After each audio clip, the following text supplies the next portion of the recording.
이제 마지막 시간인데요.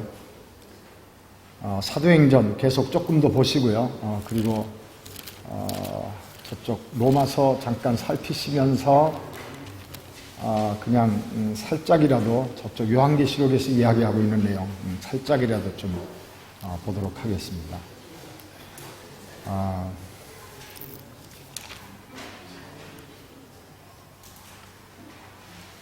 이제 베드로가 오순절 성령이 임하신 다음에 14절서부터 계속해서 이제 설교하는 이야기가 쭉 이어지죠. 쭉 이어지는데 그 29절부터 보겠습니다. 29절 전체를 다 설명하려면 너무 시간이 갈 것 같으니까 29절 보겠습니다. 2장 사도행전 2장이요. 사도행전 2장.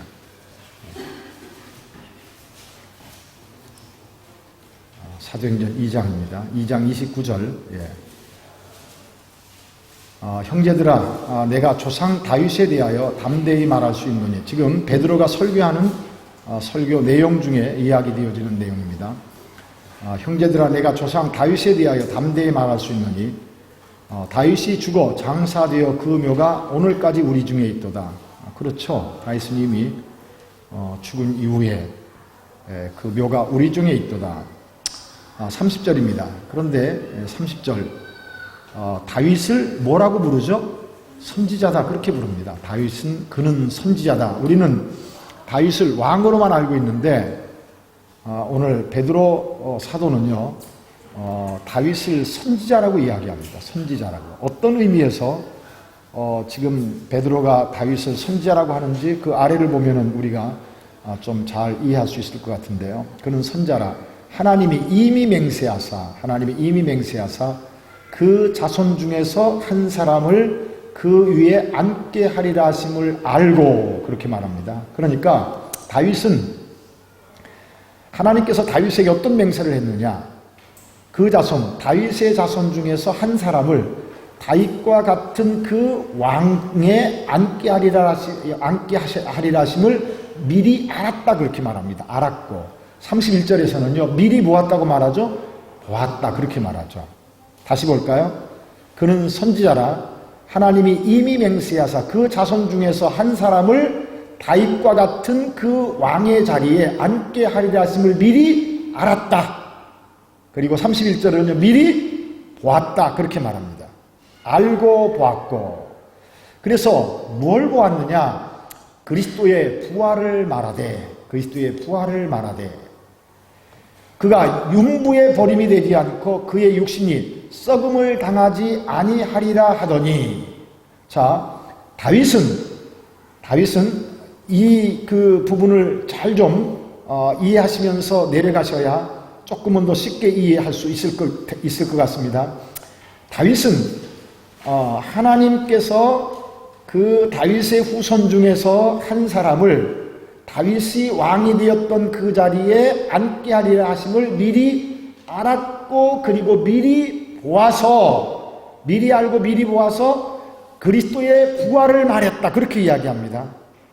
그리고 어떻게 얘기했느냐? 그가 음부의 버림이 되지 않고 그의 육신이 썩음을 당하지 아니하리라 하시더니 이 예수를 하나님이 살리신지라. 그러니까 하나님께서는 예수 그리스도를 다윗이 말씀한 그대로 부활하게 하셨다. 그렇게 이야기하죠. 우리가 다 이 일의 증인이로다. 33절입니다. 하나님이 오른손으로 예수를 높이시매 그렇게 말해요. 그가 약속하신 성령을 아버지께 받아서 너희가 보고 듣는 이것을 부어주셨느니라. 34절이요.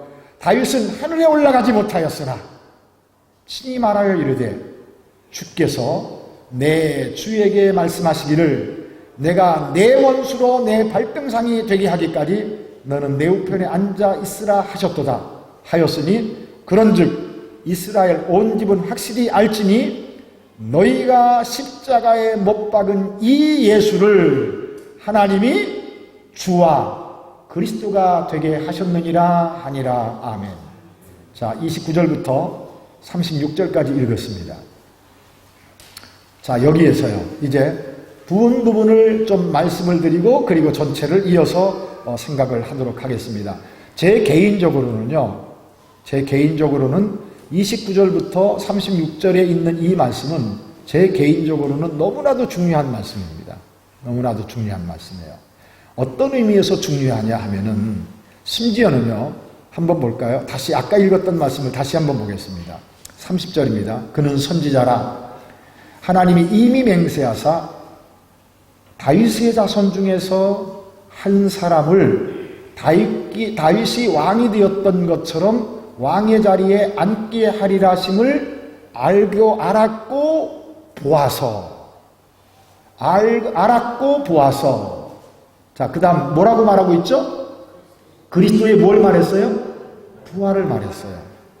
그래서 그가 음부에 버림이 되지 않고 그의 육신이 썩음을 당하지 아니하시리라 하더니 이 예수를 하나님이 살리신지라 그렇게 말하죠. 그러면 생각하세요.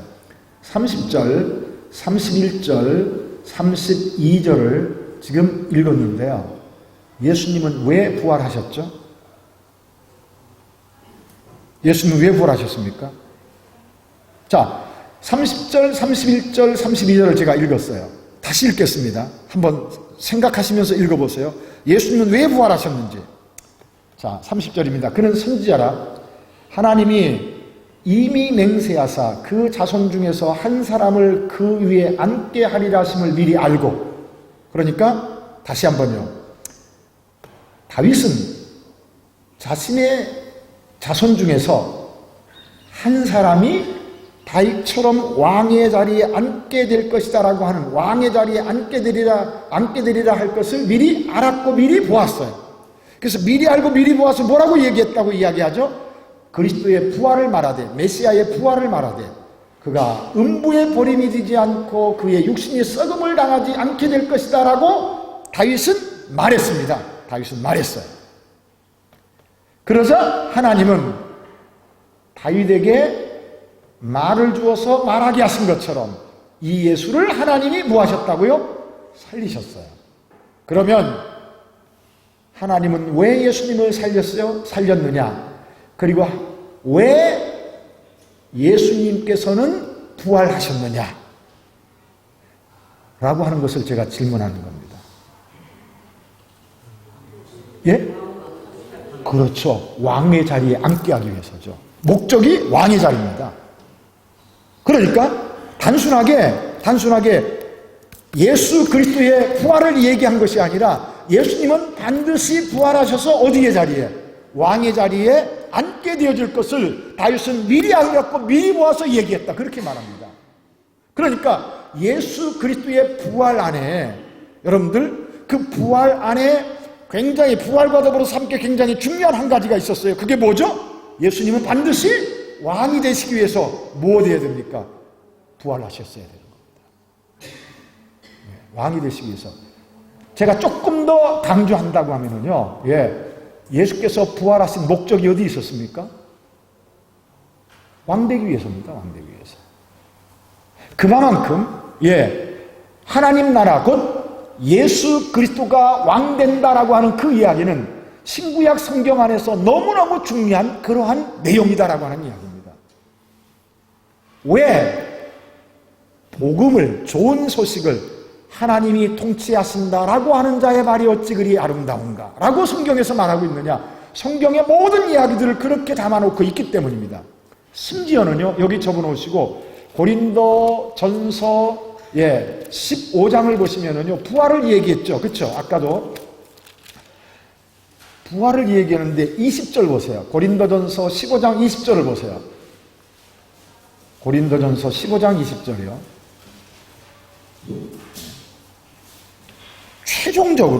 최종적으로 이제 하나님의 구속의 최종 종료 지점이 어떻게 종료되어지느냐라고 하는 것을 성경이 우리에게 뭐라고 이야기하는지 한번 보세요.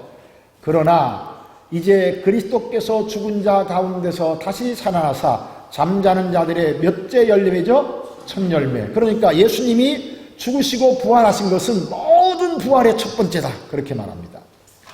사망이 한 사람으로 말미암았으니 아담 때문에 모든 사람에게 사망이 왔습니다. 죽은 자의 부활도 한 사람으로 말미암는도다. 예수님 때문에 예수를 믿는 모든 사람이 부활하게 되어진다. 아담 안에서 모든 사람이 뭐한 것 같이? 죽은 것 같이 그리스도 안에서 모든 사람이 뭘 얻죠? 생명을 얻게 될 것이다. 그렇게 이야기를 합니다. 그래서 아담은 모든 인류의 첫 번째 대표입니다. 예수님은 모든 인류의 마지막 대표입니다. 두 번째 마지막 대표예요. 그런데 아담은 모든 사망의 대표자입니다.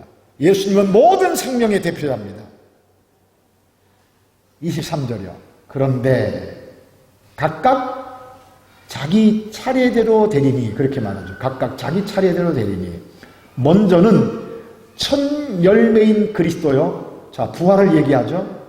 다음에는 그가 강림하실 때에 그리스도에게 속한 자요. 그러면은 그리스도 예수에게 속한 자, 그리스도 예수에게 연합한 자가 마지막에 뭐 한다고 말하죠? 부활할 것이다. 그렇게 말하는 거죠.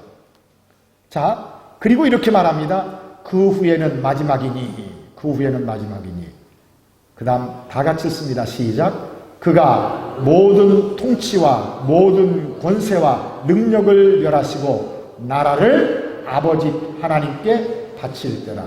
자, 그러면은 모든 통치와 모든 권세와 모든 능력을 멸하시고, 이거는 사단에게 소속되어진 어떤 힘과 권세를 이야기할 때 사용되어지는 표현입니다. 에베소서를 보면은 이 부분이 더 확실하게 드러나게 되어지는데요. 한번 수고스럽지만 보고 넘어올까요? 접어놓고요. 에베소서 6장을 보세요. 에베소서 6장 보시면 거기 12절이요. 12절이요. 6장 12절. 거기 이렇게 말합니다. 우리의 씨름은 혈과 육을 상대하는 것이 아니요. 뭐가 있죠? 통치자들과, 그리고 뭐가 있죠? 권세들과, 그리고 뭐가 있죠? 어둠의 세상 주관자들과 하늘에 있는 악의 영들이기 때문이다. 통치자들과 권세들과 어둠의 세상 주관자들과 눈에 보이지 않는 사단에게 속하 있는 세력들이죠. 사단에게 속해 있는 세력들을 이렇게 이야기하는데 15장 24절에 그렇게 말하지 않습니까? 예. 자, 예수님이 첫 열매로 부활하셨고 마지막에는 예수님이 강림하실 때 예수님에게 연합된 그리스도 예수 안에서 구원받은 우리를 얘기하죠. 모두가 다 부활하게 될 것이다 라고 이야기하고 24절 그 후에는 끝입니다. 어떻게 끝나느냐? 그가 모든 통치와 권세와 능력을 멸하시고 사단에게 속한 그 모든 세력들을 다 멸하시고 그리고 나라를, 그렇게 말하죠. 나라를 아버지 하나님께 뭐 할 때라? 바칠 때다. 그렇게 말합니다. 그런데 그 나라는 누구를 말합니까? 그 나라는요. 여기에서. 그 나라는 누구를 말합니까? 우리를 얘기하는 겁니다. 우리를요. 자, 왜 우리냐? 이거 자꾸 가네요. 요한계시록 1장 한번 보겠습니다. 요한계시록 1장.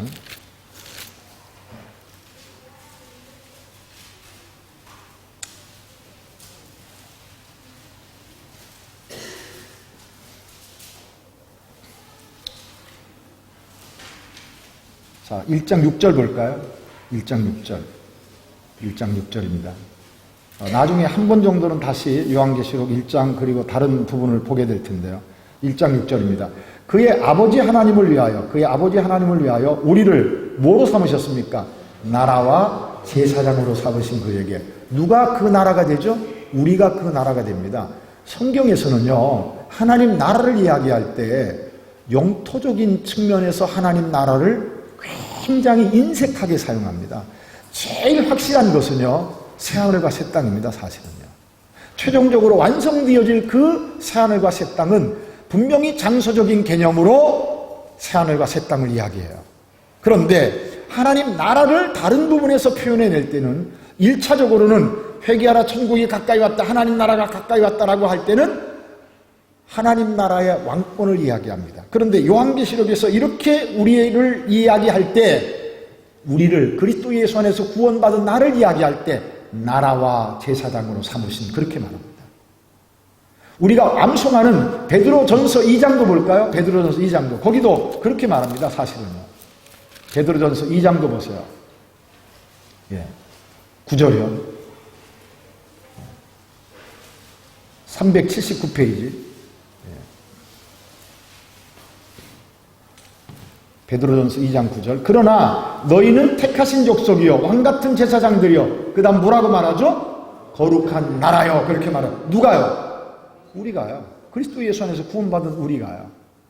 그러면 지금 고린도전서 15장 24절에서 그 후에는 마지막이니 그가 모든 통치와 모든 권세와 능력을 멸하시고 나라를 누구를요? 우리를. 그리스도 예수 안에서 구원받은 우리가 그 하나님 나라가 되어져서, 왜? 그 하나님 나라에 뭐가 되어집니까? 구성원이란 말입니다. 우리가요. 통치 아래 있는 그 나라, 우리를 얘기하죠. 우리를 예수님이 뭐 하시죠?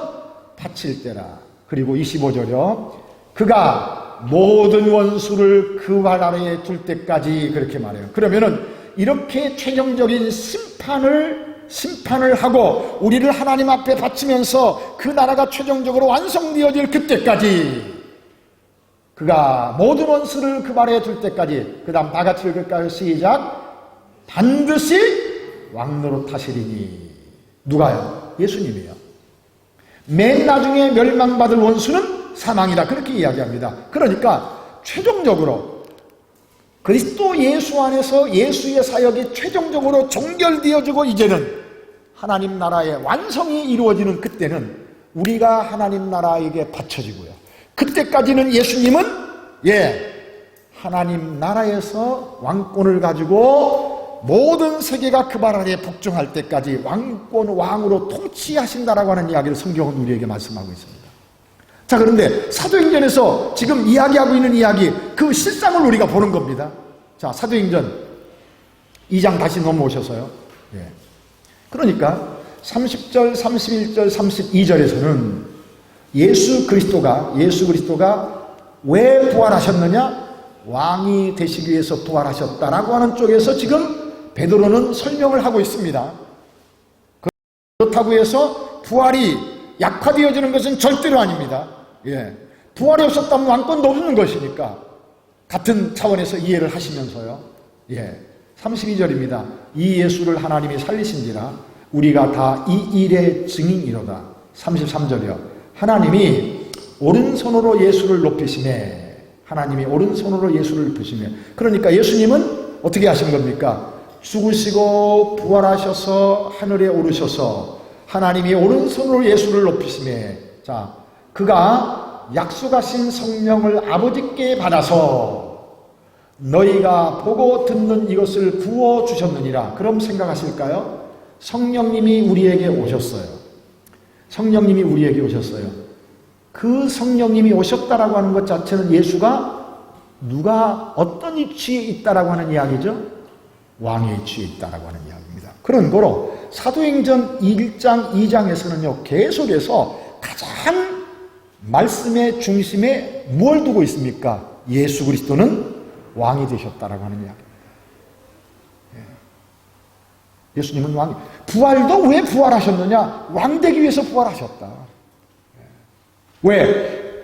구약성경 전체 이야기 속에서 예수 그리스도 메시아는 곧 그 하나님 나라의 왕으로서 모든 것을 회복하실 분으로 성경은 말씀하고 있기 때문입니다. 심지어 성령님이 우리에게 오신 것 자체, 거기 33절이요. 하나님이 오른손으로 예수를 높이심에 그가 약속하신 성령을 아버지께 받아서, 그렇게 말해요. 너희가 보고 듣는 이것을 부어주셨느니라. 그래서 그 성령님이 우리에게 오셨다라고 하는 이야기는 예수님께서 왕이 되셔서 성령님을 통해서 자기 백성을 뭐 하는 거죠? 모으고 있는 거예요. 모으고 있는 거예요. 34절입니다. 다윗은 하늘에 올라가지 못하였으나 친히 말하여 이르되 주께서 내 주에게 말씀하시기를 내가 내 원수로 내 발등상이 되게 하기까지 너는 내 우편에 앉아 있으라 하셨도다 하였으니, 다윗이 시편 110편에서 본 이야기죠. 자, 그런데 거기 29절 보겠습니다. 형제들아, 내가 조상 다윗에 대하여 담대히 말할 수 있노니 다윗이 죽어 장사되어 그 묘가 오늘까지 우리 중에 있도다. 그는 선지자라. 하나님이 이미 맹세하사 그 자손 중에서 한 사람을 그 후에 앉게 하리라 하심을 알고 미리 번거로 그리스도의 부활을 말하되 그가 음부에 버림이 되지 않고 그의 육신이 썩음을 당하지 아니하시리라. 누가 말했어요? 다윗이요. 하나님이 미리 알려주시고 미리 보게 하셔서 시편 16편에 기록해 놓고 있습니다. 그런데 여기서요, 자, 하나님은 다윗에게 성령의 감동을 통해서 그리스도 예수의 부활을 미리 알고 보아서 이야기했죠. 그런데 하나님께서 그렇게 미리 알고 보기 한 대로 그 말씀을 성경에 기록되어진 대로 예수 그리스도를 죽은 자 가운데서 부활하심으로 하나님의 말씀을 이루셨죠. 그러면은요, 자, 34절 말씀도요. 34절과 35절 말씀도요. 자, 이것은 우리가 현재 이 땅에서 이루어진 것을 우리 현재 사람들이 목격한 이야기입니까? 목격하지 않은 이야기입니까? 땅의 관점에서 목격했나요? 안 했나요? 안 했어요. 그런데 다윗은 하늘에 올라가지 못하였으나 친히 말하여 이르되 주께서 내 주에게 말씀하시기를 내가 내 원수로 내 발등상에 되게 하기까지 너는 내 우편에 앉아있으라 하셨도다. 그러면 이 말씀대로 예수님은 하나님 우편에 앉아 계시면서 왕으로 통치하신다라고 하는 사실을 우리는 확신할 수 있나요? 없나요? 있어요. 무엇 때문이죠? 앞에 있는 말씀을 이루셨기 때문에 이 말씀도 사실이다라고 하는 사실을 우리는 인정해 가면서, 그러면은요, 예수님은 지금 현재입니다. 지금 현재입니다. 요한복음 잠깐 보고 생각할까요? 요한복음 보겠습니다. 11장. 요한복음 11장. 예. 죽은 나사로를 살리는 이야기가 성경에서 이야기되어지고 있는데요. 예. 21절입니다. 예수님은 일부러 나흘을 더 있다가 나사로가 다 죽을 때까지 기다리고 있다가 지금 이 나사로의 집에, 마르다의 집에 찾아가죠. 21절입니다. 마르다가 예수께 여짜오되 주께서 여기 계셨더라면 내 오라버니가 뭐하지 않았을 것이다? 죽지 않았을 것입니다.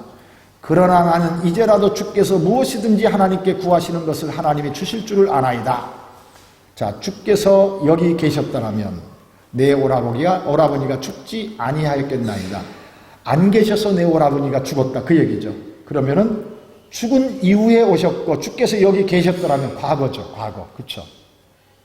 과거죠. 그러나 나는 이제라도 주께서 무엇이든지 하나님께 구하시는 것을 하나님이 주실 줄을 아나이다. 예수께서 이르시되 내 오라버니가 다시 살아나리라. 24절이요. 다 같이 읽을까요? 마르다가 이르되 마지막 날 부활 때에는 다시 살아날 줄을 내가 아나이다. 그러면은요, 마르다는 과거의 예수님, 미래의 예수님 믿었나요? 안 믿었나요? 믿었어요. 현재 예수님은요, 믿었나요? 안 믿었나요? 현재 예수님은 믿었나요? 안 믿었나요? 안 믿었어요. 예수께서 이르시되 내 오라버니가 지금 살아나리라. 그러자 마지막 날 부활 때는 다시 살겠습니다. 내 오라비가 병들었었을 때 과거에, 내 오라비가 병들었었을 때 여기 계셨더라면 죽지 않았을 것입니다. 과거죠. 내 오라비가 살 것이다? 미래에 부활 때는 살 것입니다. 과거에 예수님, 미래에 예수님은 믿었는데 현재의 예수님은 안 믿어요. 왜 이 말씀을 드리느냐 하면은요, 우리도 예수께서 이 땅에 오셔서 죽으시고 부활하신 예수님은 믿어요. 그리고 앞으로 재림하실 예수님도 믿어요. 근데 현재는요? 현재는 예수님과 나와의 관계가 어떤 관계라고요? 왕과 백성과의 관계예요. 현재는요. 현재는 예수님이 하늘에서 나의 왕이 되시어서 현재입니다. 그렇잖아요. 하늘에 오르셔서 지금 현재를 이야기해요. 34절. 다윗은 하늘에 올라가지 못하였으나 친히 말하 이르되 주께서 내 주에게 말씀하시기를 내가 내 원수로 내 발등상이 되게 하기까지 너는 내 우편에 앉아있으라. 아까 고린도 전서 15장에서는 모든 원수를 마칠 때까지 하나님 우편에서 뭐 한다고요? 왕노릇 할 것이다 라고 이야기하고 있죠. 그럼 지금 현재 예수님은 뭐 하고 있죠? 왕으로 통치하고 계세요. 우리는 지금 현재 예수께서 왕으로 통치하고 계신다라고 하는 것을 무엇으로 증명할 수 있죠? 지금도 여전히 성령을 통해서 당신의 백성들을 뭐 하고 있죠? 불러 모으고 있어요. 이게 뭐라고요? 왕된 증거다라고 하는 이야기입니다. 지금 현재 예수님이 내 왕이 되신 겁니다. 그러면 우리는 당연히 그 예수님께 뭐 해야 되죠? 복종해야 됩니다. 예. 날 위해서 십자가에 못 박혀 죽으신 예수님은 믿어요. 미래에 재림하실 예수님도 믿어요. 그런데 지금 내 왕으로 지금 현재 우리 안에 계신 그 예수님은 실질적으로 우리가 인정하면서 그분의 통치를 받느냐 안 받느냐라고 하는 것은 우리의 싸움이 됩니다. 싸움. 하나님 나라를 이야기할 때 예수 그리스도께서 우리의 왕이다라고 이야기할 때 오늘 현재 우리의 왕으로 와 계신 그 예수를 우리가 이렇게 현실적인 차원에서 인정하고 기억하면서 그 예수를 믿어야 그 믿음이 진짜다라고 성경은 우리에게 이야기하고 있는 겁니다. 사실은요. 관념적인 측면에서 생각할 하나님 나라가 아닙니다. 제가 이 부분을 이야기할 때 좀 쉽게 이해할 수 있어서 마태복음 보겠습니다.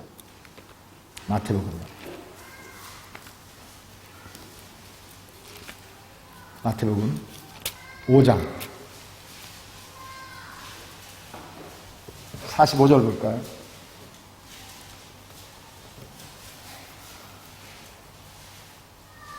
자, 이같이 한즉 하늘에 계신 너희 아버지의 아들이 되리니. 하나님은 어디 계시죠?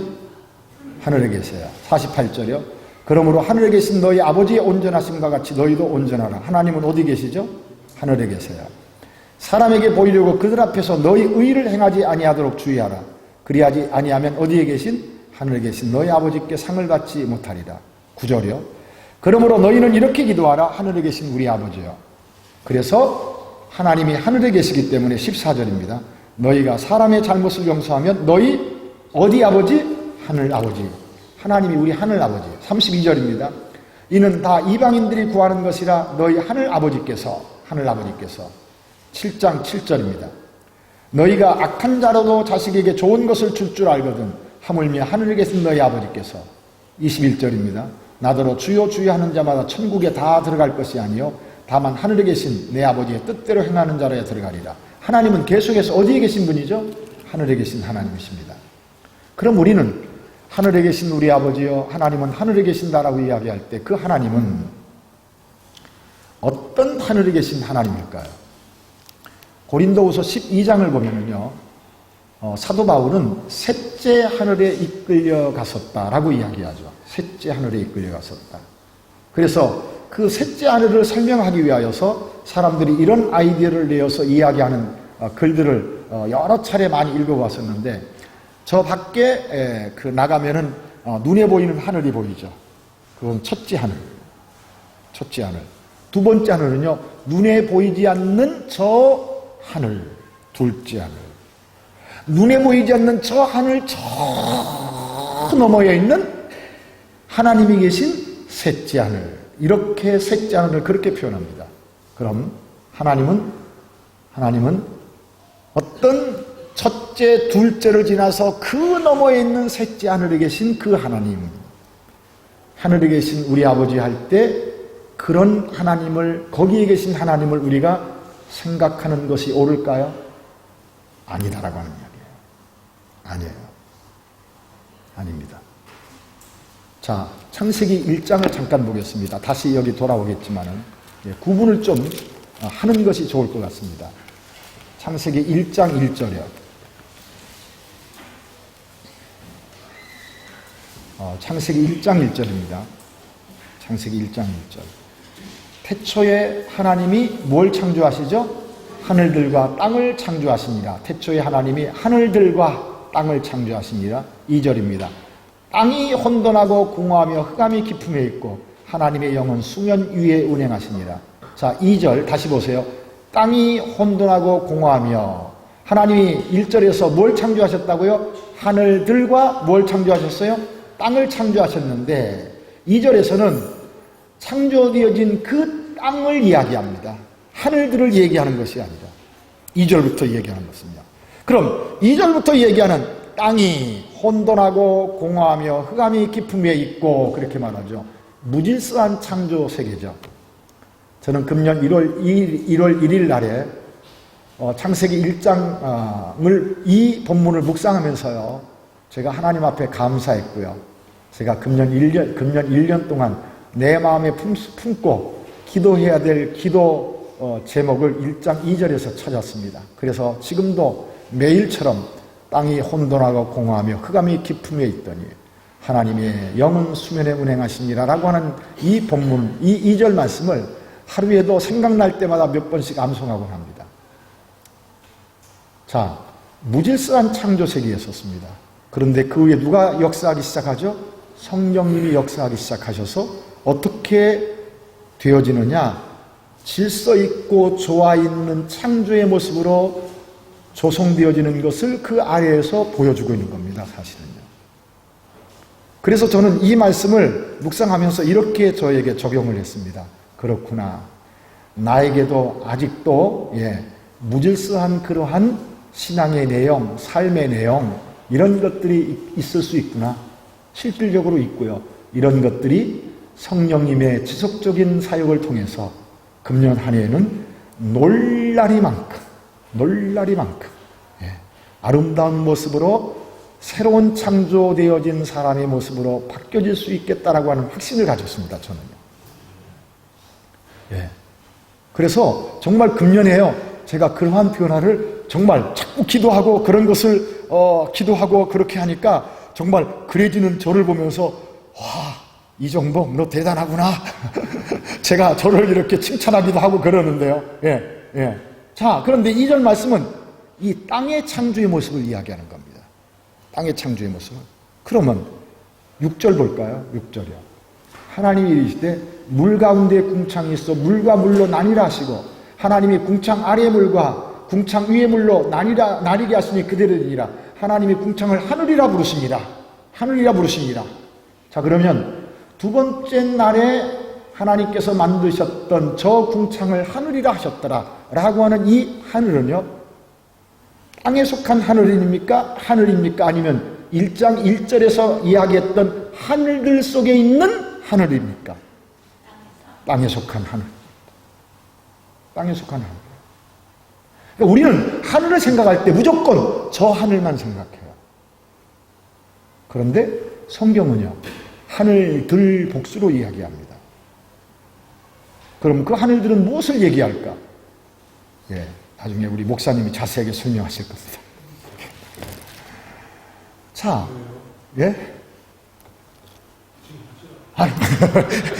시간이 너무 많이 가요. 시간이 너무 가요. 진짜입니다. 이건 정말, 정말 많이 가는 얘기입니다. 근데, 여러분, 그렇다고 하면은, 지금 마태복음 6장에서 이야기하고 있는 하늘에 계신,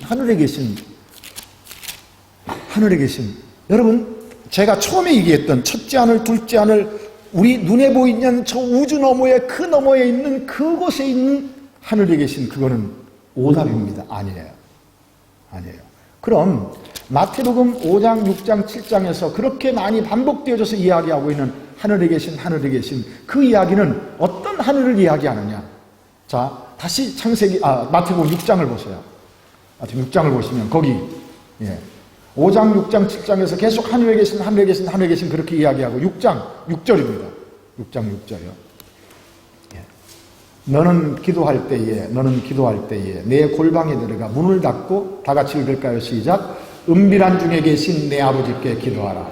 자, 하늘에 계신 너희 아버지. 자, 은밀한 중에 계신 내 아버지. 18절도 볼까요? 6장 18절. 이는 금식하는 자로 사람에게 보이지 않고 오직 어떻게 계신? 은밀한 중에 계신 내 아버지께 보이게 하려 함이라. 그렇게 말하죠. 자, 하나님은 분명히 어디에 계신다고요? 하늘에 계신 아버지예요. 그런데 그 하나님은 또 어디에 계신다고요? 은밀한 중에 계신 하나님이십니다. 그럼 제가 여쭤볼게요. 하나님은 이곳에 와 계신가요?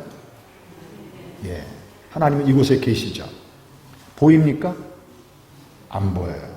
그런데 하나님은 이곳에 와 계시죠. 그럼 생각하시죠. 하늘에 계신 우리 아버지 할 때 하나님은 어디에 와 계시죠? 여기 계시잖아요.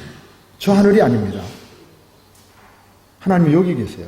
그런데 그 하나님은 어떻게 계시죠? 은밀한 중에 계셔요. 자, 여기에서요. 그럼 성경에서 이렇게 말하는 하늘에 계신 우리 아버지여라고 이야기할 때 그 하늘은 어떤 하늘이냐? 저 하늘이 아니라, 가시적인 저 하늘이 아니라 영역적인 겁니다. 영역. 땅의 영역, 하늘의 영역. 우리는 지금 보세요. 느껴지는 공간에 와 있죠. 그렇죠? 제한된 시간의 영역이 있죠. 땅의 영역입니다. 땅의 영역이야. 하나님은요, 그 모든 땅의 영역을 초월해 계신 그 하나님이시죠. 예수님이 부활하셨을 때, 문이 다 닫혔습니다. 어떻게 계셨죠? 그런데 갑자기 나타나셨어요. 그럼 하늘의 영역은 뭐죠? 어디에서나 자유롭게 나타나시기도 하고 움직일 수 있는 그런 영역이다. 쉽게요. 사람들의 눈에 보이게도 할 수 있고 보이지 않게도 하실 수 있고. 그런데 우리는요, 보는 것만 보잖아요. 느낄 수 있는 것만 느끼고요.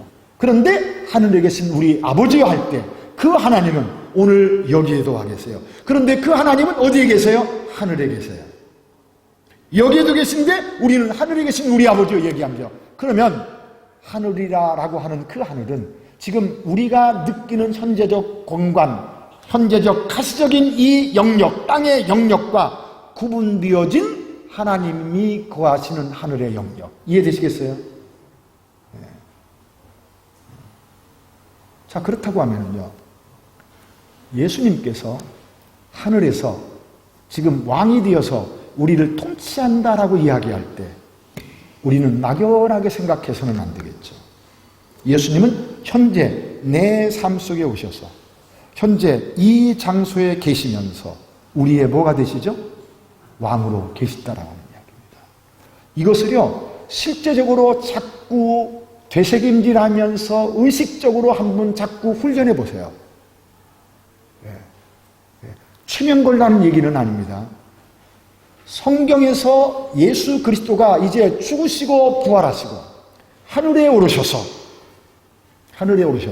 이제는 하나님 우편에서 재림하실 때까지 왕으로 통치하신다라고 이야기할 때 저 머나먼 저 먼 곳에서 우리의 왕이 되셔서 우리를 통치하시는 그분이 아니라 우리의 현재적 삶의 영역에서, 이건 실제입니다. 실제. 가상이 아닙니다. 그 예수 그리스도의 왕권을 우리가 인정하면서 살아가는 것이요, 오늘 우리의 신앙의 싸움이란 말입니다. 성경 묵상이 뭐죠? 성경 묵상이요. 성경 묵상이 바로 이겁니다. 왕이요, 왕이요. 내가 오늘 어떻게 살아야 되겠나이까? 나에게 말씀하십시오. 내가 듣고 그대로 행하겠다이다. 여러분, 이게 성경 묵상이에요. 성경을 읽어놓고, 이건 이런 얘기네?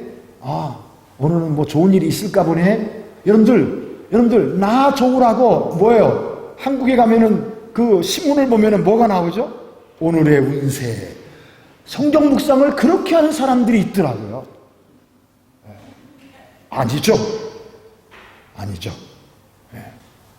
왕이요. 내가 왕 앞에 있나이다. 왕이요. 살아있는 말씀을 통하여서 내게 말씀하십시오. 내가 듣겠습니다.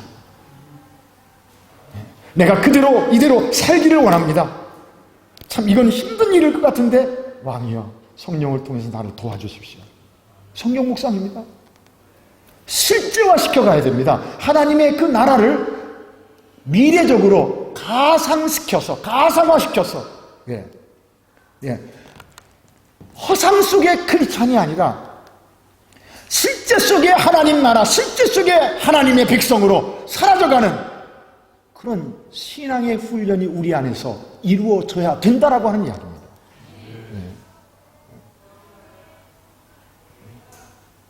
하나님께서는 성령을 통하여서 얼마든지 하나님의 말씀대로 살아가려고 하는 나를 도와갈 겁니다.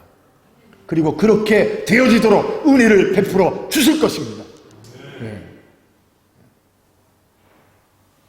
지금 사도행전의 이야기가 무슨 얘기죠? 철저하게 성령 받아서 은사 받고 방언하고 능력 행하고 절대로 아닙니다. 절대로 아니에요. 예수 그리스도께서 진짜 이제는 왕이 되셔서, 이제는 진짜 하늘에 오르셔서 진짜 왕노릇 하시면서 왕으로서 자기 백성을 성령을 통해서 모으시고 그 백성들을 통치하시는 현재를 이야기합니다. 진행형이죠. 그렇죠? 진행형이에요. 그리고 완성되어질 그 영광을 성경은 우리에게 보여가고 있음을 우리가 기억을 해가셔야 합니다. 사실 그 요한복음을 보면은요, 좀 보겠습니다. 3장을 잠깐 볼까요? 3장이요. 우리가 잘 아는 이야기입니다. 근데 이 이야기에 그 문맥의 흐름 속에서 우리가 생각해야 될 중요한 한 가지가 있습니다. 3장 1절이요. 그런데 바리새인 중에 니고데모라 하는 사람이 있으니 유대인의 지도자라. 그가 밤에 예수께 와서 이르되 랍비여 우리가 당신은 하나님께로부터 오신 선생인 줄 아나이다. 하나님이 함께 하시지 아니하시면 당신이 행하시는 이 표적을 아무도 할 수 없음이니이다. 2장 볼까요? 23절이요. 2장 23절입니다.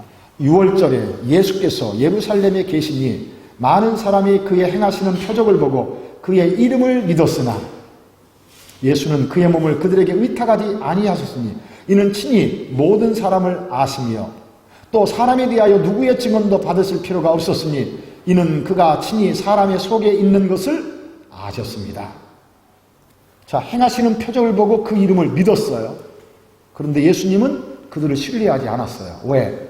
그들의 속에 있는 그 믿음의 실상을 보셨기 때문이죠. 표적을 보고 믿기는 했습니다.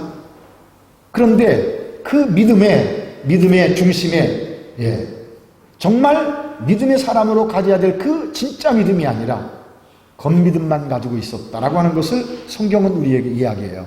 이 이야기를 3장에서 계속 이어져서 이야기하면서 그 중에 한 모델로 2장 23절부터 25절에 있는 그러한 어떤 사람들의 한 모델로 누구를 등장시켰느냐 하면은요, 니고데모라고 하는 사람을 등장시켜서 이야기하고 있어요. 니고데모. 자, 2절 볼까요? 그가 밤에 예수께 와서 이르되 그렇게 말해요. 왜 이 니고데모가 밤에 왔을까요? 왜 이 니고데모가 밤에 왔을까요? 12장 볼까요? 12장요. 12장 42절 보세요.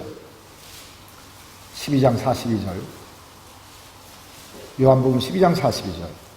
그러나 관리 중에도 그를 믿는 자가 많되 바리새인들 때문에 드러나게 말하지 못하니, 그 다음 같이 읽을까요? 이는 출교를 당할까 두려워함이라. 그들은 사람의 영광을 하나님의 영광보다 더 사랑하였더라. 그러니까 바리새인들 때문에 드러나게 예수를 믿는다라고 말하지 못하는 그런 마음이 누구에게도 있었습니까? 니고데모에도 있었어요. 그래서 드러나는 낮이 아니라 밤에 예수께 은밀하게 찾아왔습니다. 자, 3장 2절 다시 봅니다. 3장 2절. 그가 밤에 예수께 와서 이르되 랍비여 우리가 당신은 하나님께로부터 오신 선생인 줄 아나이다. 하나님이 함께 하시지 아니하시면 당신이 행하시는 이 표적을 아무도 할 수 없음이니이다. 하나님이 함께 하시지 아니하시면 당신이 행하시는 이 표적을 아무도 할 수 없음이니이다. 그러니까 예수님이 행하시는 표적을 보면서, 하시는 어떤 능력을 보면서, 예수님이 행하시는 이 능력은 하나님이 보내시지 않으면 아무도 행할 수 없는 능력이야. 그래서 예수님을 인정하는 거죠. 하나님께로부터 오신 선생인 줄. 2장 23절에서 이야기하는 표적을 보고 믿는 사람이나 다를 바가 없었어요. 사실은. 3절입니다. 그러자 지금 이렇게 이야기하는 이 이야기를 예수님께서 이렇게 대답합니다. 니고데모의 이야기 속에서 예수께서 대답하여 이르시되 진실로 진실로 내게 이르노니 사람이 뭐하지 아니하면 거듭나지 아니하면 하나님의 나라를 볼 수 없느니라. 마치 동문서답하는 것 같지 않습니까? 당신이 행하시는 표적을 보니 당신은 하나님께서 보내신 사람인 줄 내가 알겠습니다. 예수님이 말합니다. 거듭나야 하나님 나라를 볼 수 있다. 그러자 4절입니다. 니고데모가 이르되 사람이 늙으면 어떻게 날 수 있죠? 늙으면 어떻게 날 수 있죠? 두 번째 모태에 들어갔다 날 수 있습니까? 예수님이 하시는 말씀을 이해했나요? 못했나요? 못했어요. 성령으로 거듭나야 되겠다라고 하는 그 이야기를 이해하지 못하고, 아니 사람이 늙으면 어떻게 또 날 수 있죠? 그럼 모태에 들어갔다가 다시 나올 수 있는 방법이라도 있는 겁니까? 못 알아차리고요. 그러자 예수님은 다시 이야기합니다.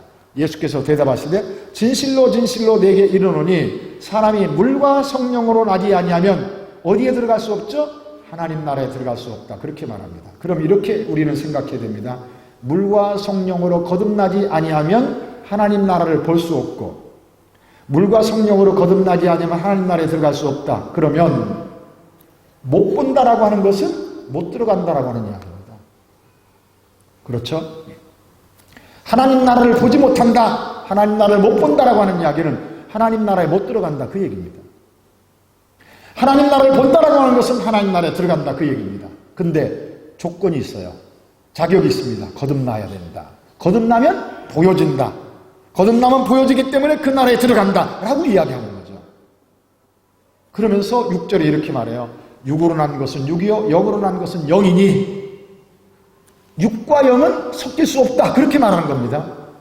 육으로 난 것은, 육으로 난 사람이 영적인 일을 알아차릴 수 있다고요? 못한다. 그렇게 말하는 겁니다. 예. 영적인 것은 영적으로 태어난 사람이라야 그 영적인 것을 알아차릴 수 있다. 그렇게 말해요. 그러면은 6절 말씀을 통해서 앞에 있는 이야기를 생각한다고 하면은요, 니고데모가 아직도 육의 사람이기 때문에 거듭나야 되겠다. 영적인 일을 이해한다 못한다? 못한다라고 하는 이야기입니다. 육으로 태어난 사람은 하나님 나라를 볼 수 없고 하나님 나라에 들어갈 수 없다. 영으로 태어나야 하나님 나라를 볼 수 있고 하나님 나라에 들어갈 수 있다. 그 얘기죠. 자, 그런데 7절입니다. 내가 내게 거듭나야 하겠다 하는 말을 놀랍게 여기지 말아라. 거듭나야 하겠다는 말을 놀랍게 여기지 말아라. 8절이요. 바람이 이무이로 불매 내가 그 소리는 들어도 어디서 와서 어디로 가는지 알지 못하나니 성령으로 난 사람도 다 그러하니라. 그럼 이 이야기는 무슨 얘기죠? 자, 지금 밖에 제 눈에는요, 나무 가지가 조금씩 흔들려요. 제 눈에는요. 조금씩은 아주 작은 바람이 부는 것 같습니다. 지금 바람 부는 현상이 보입니까? 저 창을 보면은요, 뭐가 흔들리죠? 예. 커튼인가요? 커튼이 흔들립니다. 그럼 저 현상을 보면서 우리는 뭘 할 수 있죠? 아, 바람이 부는구나. 그쵸? 그런데 지금 저 현상을 통해서 바람이 부는 것을 우리는 알아차리는데 저 바람이 어디서 시작해서 어디에서 끝나는지 압니까? 모릅니까? 몰라요. 그런데 뭘 통해서 바람이 분다라고 하는 것을 알죠? 예, 바람 소리 하니까 바람이 착착 부네요. 예. 제가 지금 마술을 부리고 있습니다. 현상을 통해서 바람이 부는구나. 바람은 부는데 현상을 통해서 바람이 부는구나. 어디서 와서 어디로 가는지 모르는 거예요. 자, 그러면 이 이야기는 무슨 이야기죠? 예, 이 이야기는 무슨 얘기입니까? 거듭난 사람은 뭘 보기 시작하죠?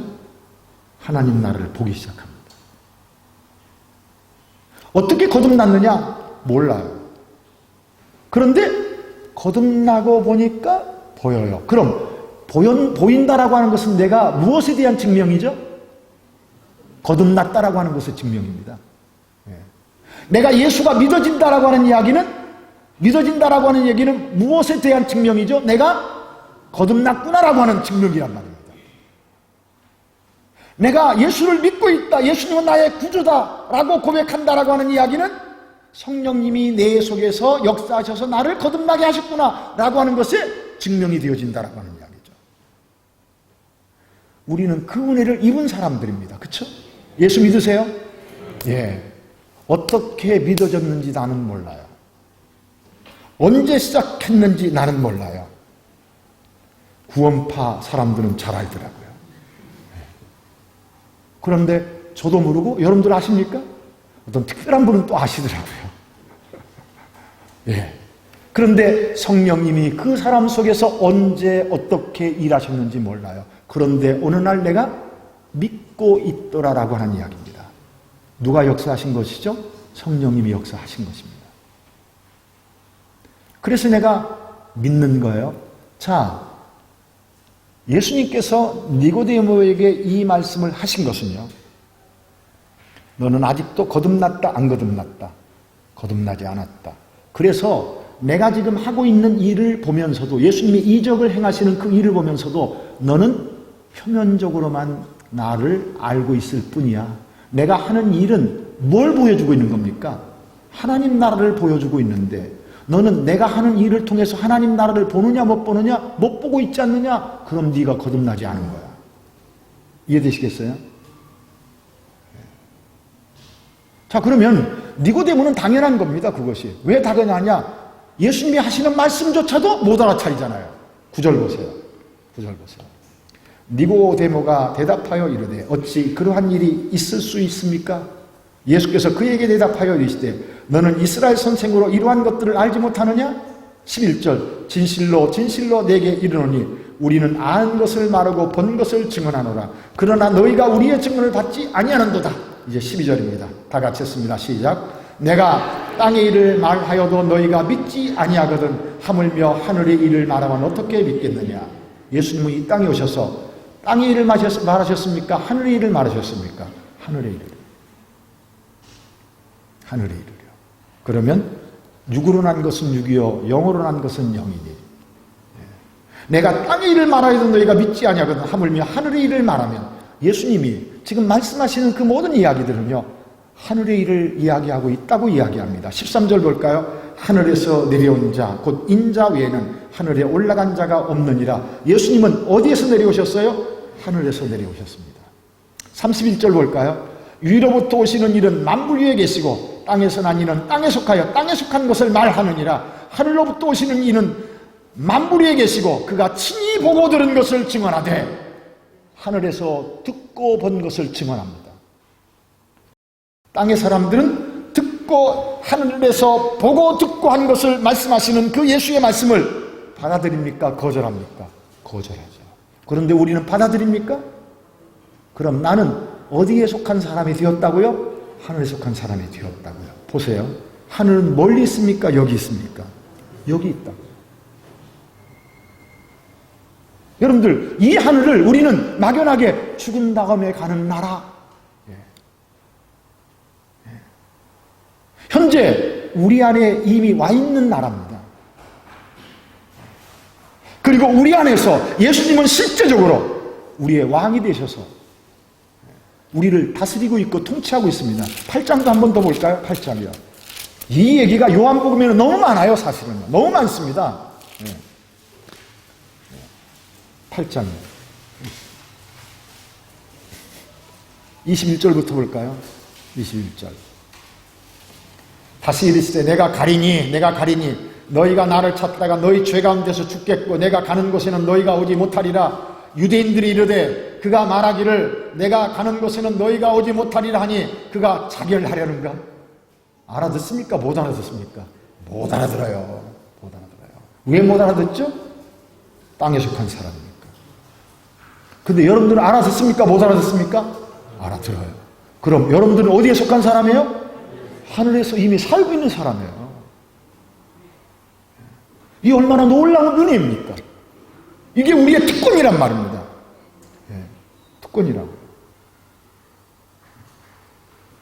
23절이요. 다 같이 했습니다. 시작. 예수께서 이르시되 너희는 아래에서 났고 나는 위에서 났으며 너희는 세상에 속하였고 나는 이 세상에 속하지 아니하였느니라. 다시 볼까요? 너희는 아래에서 났고 못 알아차리지 않느냐? 너희는 아래에서 태어났기 때문에. 나는 위에서 났으며 너희는 세상에 속하였고 나는 이 세상에 있지만 나는 이 세상에 속한 자가 아니다. 여러분들도 마찬가지죠. 여러분들은 지금 어디에서 살고 있죠? 이 세상에 살고 있어요. 그런데 여러분들이 이 세상에 속한 분들입니까? 아니에요. 벗어난 분들입니다. 예수와 함께 죽고 예수와 함께 살아나서 위에 속한 자로, 하늘에 속한 자로. 이것이 오늘 우리의 현실이라고요. 막연하게 생각하지 마세요.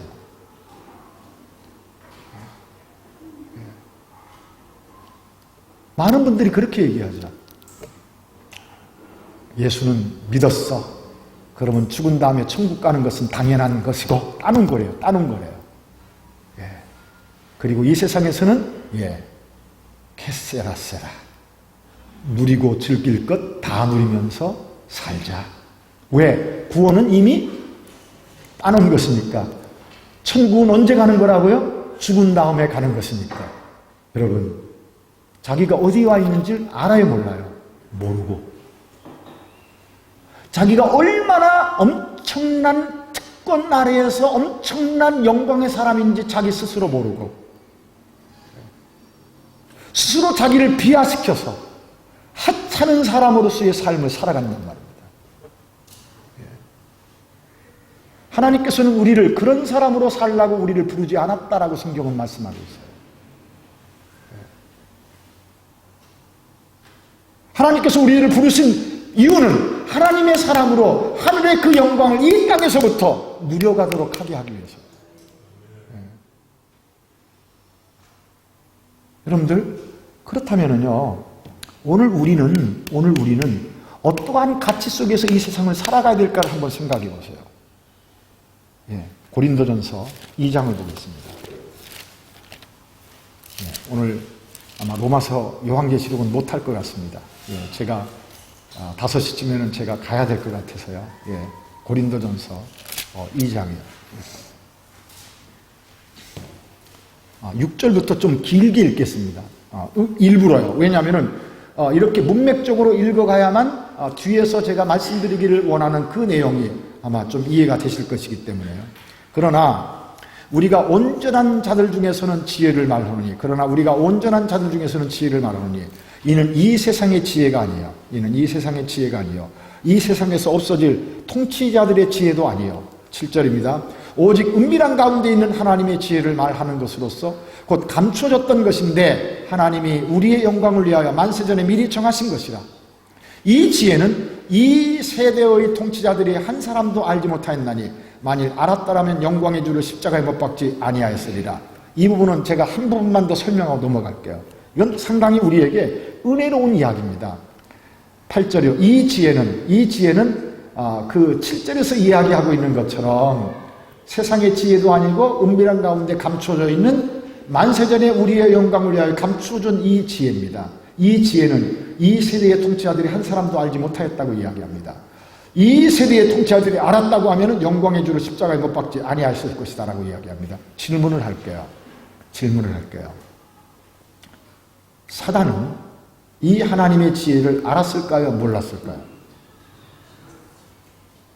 사단은 이 하나님의 지혜를, 하나님 속에 감춰져 있는, 이 우리의 영광을 위하여 감춰져 있는 이 하나님의 지혜를 알았을까요? 몰랐을까요? 알았다는 얘기도 들리고 몰랐다는 얘기도 들려요. 몰랐습니다. 몰랐어요. 거기 이 세대의 통치자들, 아까 에베소서 6장에서 보았죠. 사단의 세력 가운데 속해 있는 그 세력을 이야기할 때 누가 들어가 있죠? 통치자들이 들어가 있죠. 그러면 이 통치자들은 사단의 수하에 있는데, 만약 예수께서 십자가에 못 박혀 죽으시고 부활하셔서 그 나라의 왕권을 이루시고, 그리고 그 그리스도 예수 안에서 하나님의 백성들을 다시 새창조하실 것이다라고 하는 이 놀라운 하나님의 지혜를 이 사단이 알았다고 하면은요, 영광의 주를 십자가에 모하지 않았을 것이라고요? 못 박지 않도록 했었을 것이다 라고 이야기해요. 사단도 못 알아차렸어요. 그래서 사단이는 자기 수하에 있는 세력들에게 야, 예수 죽여라. 그러면 끝이다. 그런데 하나님은요, 그 사단의 그 흉계 속에 하나님의 지혜를 담아놓고 계셨던 거죠. 그래서 예수께서 죽으시고 뭐 하셨습니까? 부활하셔서 사단이는 자기 꾀에 넘어간 겁니다. 다시요. 이 지혜는 이 세대의 통치자들이 한 사람도 알지 못하였나니 만일 알았더라면 영광의 주를 십자가에 못 박지 아니하였으리라. 기록된 바 하나님이 자기를 사랑하는 자들을 위하여 예비하신 모든 것은 눈으로 보지 못하고 귀로도 듣지 못하고 사람의 마음으로 생각하지도 못하였담과 같으니라. 그렇습니다. 하나님이 우리를 위하여 예비하신 모든 것은 그 누구도 알아차리지 못했다라고 이야기합니다. 10절이요. 다 같이 읽습니다. 시작. 오직 하나님이 성령으로 이것을 우리에게 보이셨으니 성령은 모든 것 곧 하나님의 깊은 것까지도 통달하시느니라. 그렇습니다. 우리가 그리스도 예수를 알아차렸다라고 하는 것은 누가 우리에게 가르쳐 주신 것이라고요? 성령님이요. 성령님이요. 만약 성령님이 아니었다고 하면은 그리스도 예수를 통한 하나님의 그 거룩한 구원을 우리는 알아차리지 못했습니다. 믿지 못했습니다. 성령님 우리 안에서 믿어지게 하셔서 우리는 믿습니다라고 고백한 겁니다. 성령님이요. 그래서 우리는 예수와 함께 죽고 예수와 함께 새롭게 살아난 하늘의 사람이 되어진 겁니다. 11절이요. 사람의 일을 사람의 속에 있는 영유에 누가 알리요? 이와 같이 하나님의 일도 하나님의 영유에는 아무도 알지 못하느니라. 우리가 세상의 영을 받지 아니하고 오직 하나님으로부터 온 영을 받았으니, 성령을 받았으니, 그 다음 또 같이 읽을까요? 이는 우리로 하여금 하나님께서 우리에게 은혜로 주신 것들을 알게 하려 하십니다. 이는 우리로 하여금 하나님께서 우리에게 은혜로 주신 것들을 알게 하시기 위해서 무엇을 주셨다고요? 성령을 주셨어요. 성령을 우리 안에 있게 하시고 떠나지 않게 하시고 끊임없이 우리 안에서 있게 하신 이유가 하나님이 우리에게 얼마나 엄청난 은혜를 주셨는지를 알아차리게 하기 위해서, 끊임없이 가르치기 위해서. 13절이요. 우리가, 자, 여기서부터 조금 주목하세요. 우리가 이것을 말하거니와, 하나님이 뭘 말하는 거죠? 지혜를 말하고 성령을 통해서 우리가 하나님의 그 지혜를 알아차렸다라고 이야기하면서 우리가 이것을 말하거니와 사람의 지혜가 가르친 말로 하지 아니하고 오직 성령께서 가르치신 것으로 하니, 자, 우리가 이것을 말하거니와 하나님 속에 감추어졌던, 쉽게요, 예수 그리스도의 구원, 예수 그리스도를 통한 우리의 구원을 말하거니와 사람의 지혜가 가르친 말로 하지 아니하고 오직 성령께서 가르치는 것으로 하니, 그러면 예수 그리스도를 통한 우리의 구원, 십자가와 부활과 그리스도 예수의 왕권을 이야기하는 이 구원은 누가 가르쳐 주신 것이라고요? 성령께서 가르치신 것으로 하니, 자, 이것은 영적인 일은 무엇으로? 영적인 것으로 분별하느니라. 그럼 이것을 알아차린 사람은 영적인 일을 알아차린 사람입니다. 자, 영적이다라고 하는 이야기가 뭐죠? 그리스도 예수를 통한 우리의 구원 안에 있는 그러한 내용들입니다. 14절이요. 육에 속한 사람은 하나님의 성령의 일들을 받아요, 못 받아요? 받지 아니하나니. 이는 그것들이 그에게는 어리석게 보이며 또 그는 그것들을 알 수도 없나니. 같이 읽을까요? 시작. 그러한 일은 영적으로 분별되기 때문이라. 그렇죠. 왜 예수 믿으세요? 예수는 당신을 위해서 십자가에 못 박혀 죽으셨습니다. 예수를 믿음으로 인해서 당신은 하나님의 자녀가 되어지는 특권을 누리게 될 것입니다 라고 이야기할 때 육에 속한 사람들은 인정하고 받아들입니까? 안 받아들입니까? 안 받아들여요. 그것들이 그들에게는 하나님의 지혜로 알아차려집니까? 못 알아차려집니까? 못 알아차려져요. 왜죠? 어리석게 보이기 때문에. 어리석게 보이기 때문에. 이러한 일은 영적인 것으로, 영적인 사람이어야만 알아차리게 되어진단 말입니다. 그럼 생각하세요. 자, 여러분들은 그리스도 예수를 통한 이 구원의 지혜를 인정하고 받아들이고 이야기 가십니까? 그럼 여러분들은 영적인 사람입니까? 육적인 사람입니까? 정말입니까? 그렇게 말씀하셨습니다. 그럼 보세요. 15절이요. 신령한 자는 모든 것을 판단하나. 그럼 여러분들은 신령한 자 맞습니까? 신령한 자입니까? 그럼 신령한 자는 모든 것을 뭐 한다고요? 판단하나. 자기는 아무에게도 판단을 받지 아니하느니라. 그럼 이 이야기는 어떤 얘기냐? 아까 요한복음의 이야기와 같이 생각해 보세요. 신령하다. 신령하다. 어디에서 태어난 거죠? 하늘에서 태어난 겁니다. 예수와 죽고 예수와 함께 다시 살아나서 우리는 하늘에서 태어났습니다. 육에 속한 것은 육이요 영에 속한 것은 영이니.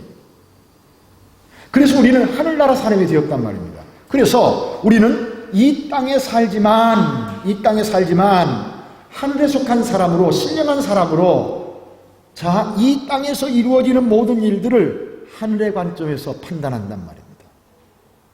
그 가치를 분별해 간단 말입니다. 이해되시겠어요? 내가 영적으로 태어났어요. 하늘의 사람으로 태어났다고요. 그러면은 똑같은 일을 하는데 그 가치를 여러분들 예수 믿기 전과 예수 믿은 다음에 같아요, 달라요? 다르게 보입니다. 다르게 보입니다. 자, 이러한 삶이 이러한 삶의 현장이 내 삶 속에서 지금 현재 이루어지고 있느냐 없느냐 이 말입니다. 하늘에 속한 사람으로 여러분들 현재적 삶을 살아가는 현재적 나의 삶 속에서 정말 하늘의 가치 속에서 이 땅에서 일어나고 있는 일들을 어떻게 보고 있느냐 이 말이에요.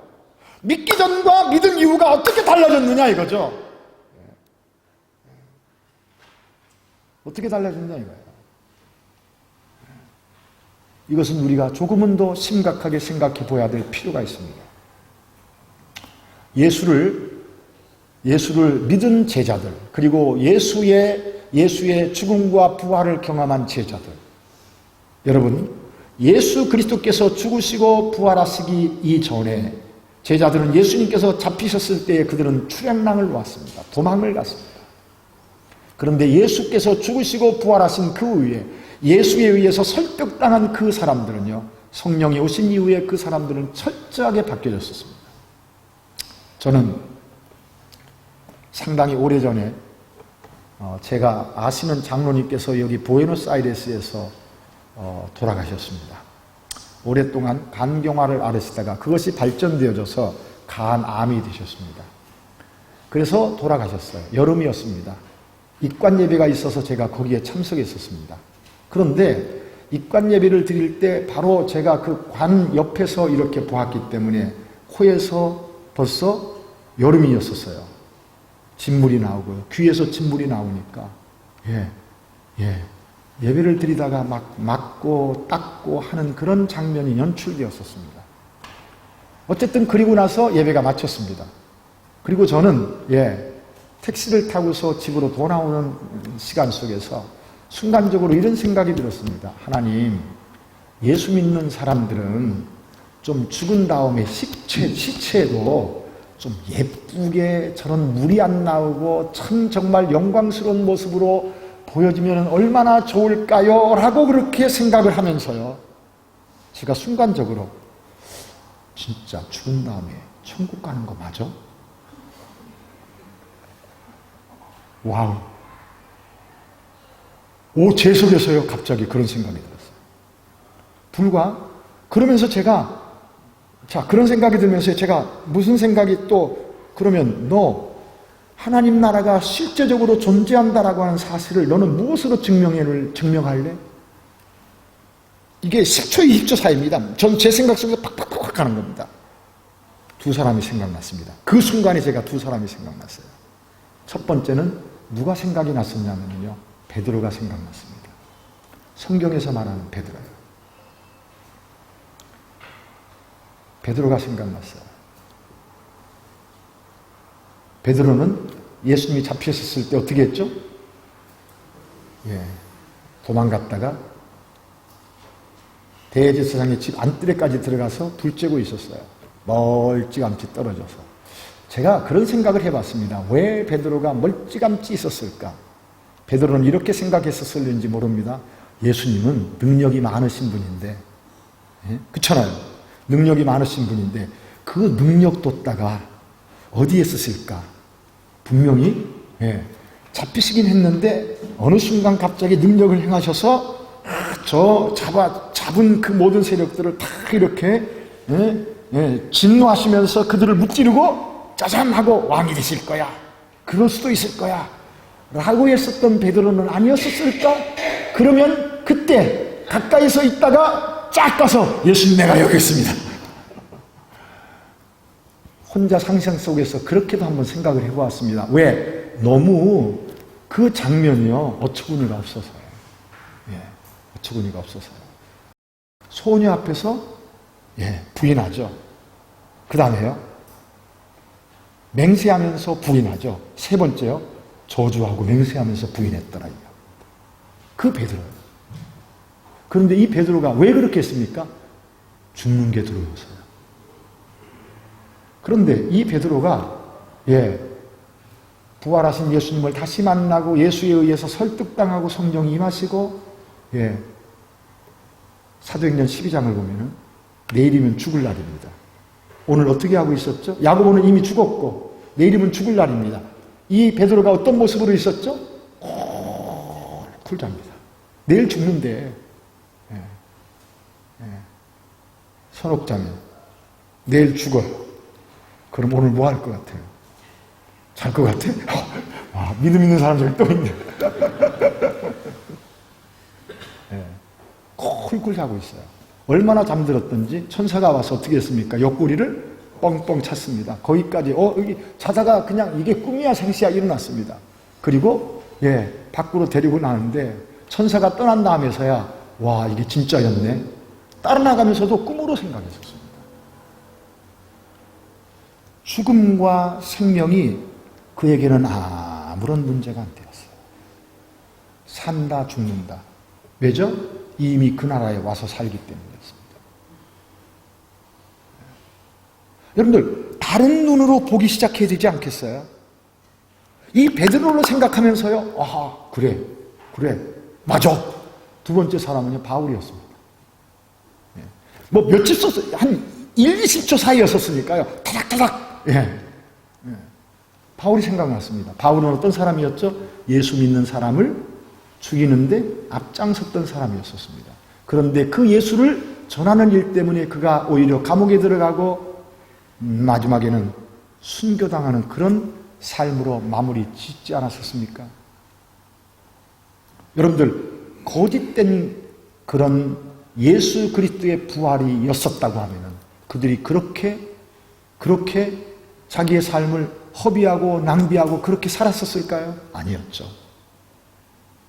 여러분, 우리는 그리스도 예수의 부활, 그리고 그리스도 예수의 죽음과 부활 위해서 우리도 그리스도 예수와 함께 죽고 그리스도 예수와 함께 살아나서 지금 현재 나는 하늘의 사람으로 살아있다라고 하는 그 자각이 있다고 하면요, 우리는 세상에 얽매이지 않을 겁니다. 눈에 보이는 것들 때문에 하늘의 가치가 우리에게 더 중요하고 하늘의 가치가 더 엄청나고 내게 약속되어진 그것이 내 신앙 안에서 하나님의 말씀이 우리에게 주어진 그 말씀 안에서 이것이 최고의 것이고 이것이 가장 가치 있는 것이고 이것이 가장 영광스러운 것이고 그렇게 내가 확신 가운데서 신앙의 삶을 현재 살아지고 있다고 하면요, 세상에 얽매이지 않을 겁니다. 그런 일들 때문에 형제의 마음을 아프게 하지 않을 것이고요. 그런 일들 때문에 나를 누가 인정하지 않는다고 삐지지 않을 거고요. 나는 열심히 헌신했는데 왜 나는 늘 혼자지? 그런 이유 때문에 힘들어하지 않을 겁니다.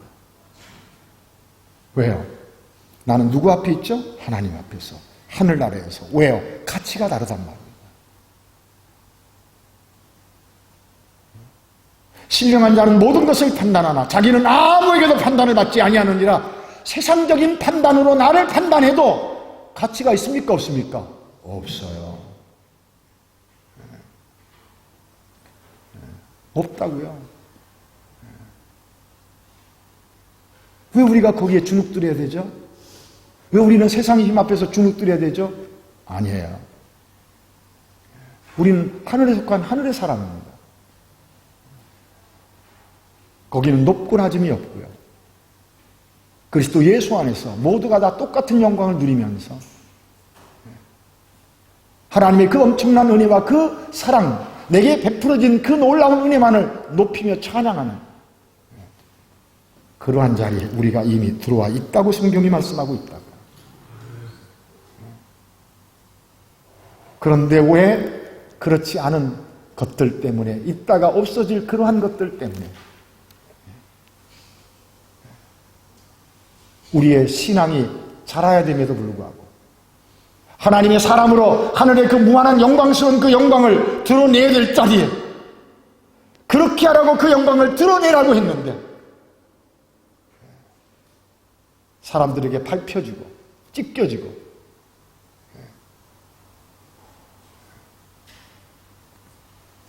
성도님들, 하나님 나라에 속한 하나님의 사람으로 내가 어떻게 살아야 될지를 매일매일 하나님께서 우리에게 주시는 그 하나님의 말씀을 묵상해 가시면서 그 지혜를 그 눈을 더 크게 떠져 가시기를 주의 이름으로 간절히 부탁을 드립니다.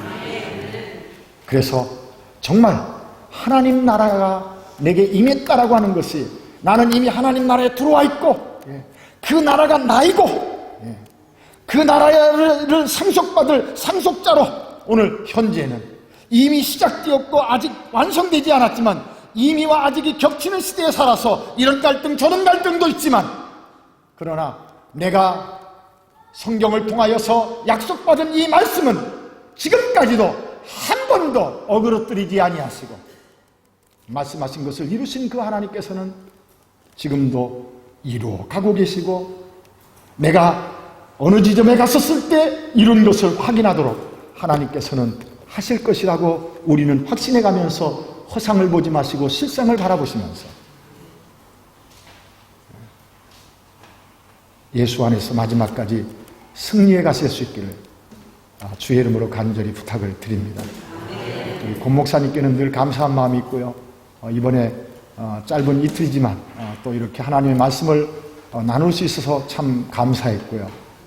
윤 집사님께도 감사드리고요. 첫날 어제 저녁에 일로 특별히 감사드리고, 그리고 찬양을 너무 잘하세요. 얼마나 잘하시는지. 찬양 때문에 제 마음이 뭉클뭉클하기도 하고요. 감사하고요. 참 이 장시간 힘드신데도 너무도 열심히 잘 들어주셔서 너무너무 감사합니다. 우리 찬송 한 장만 할까요?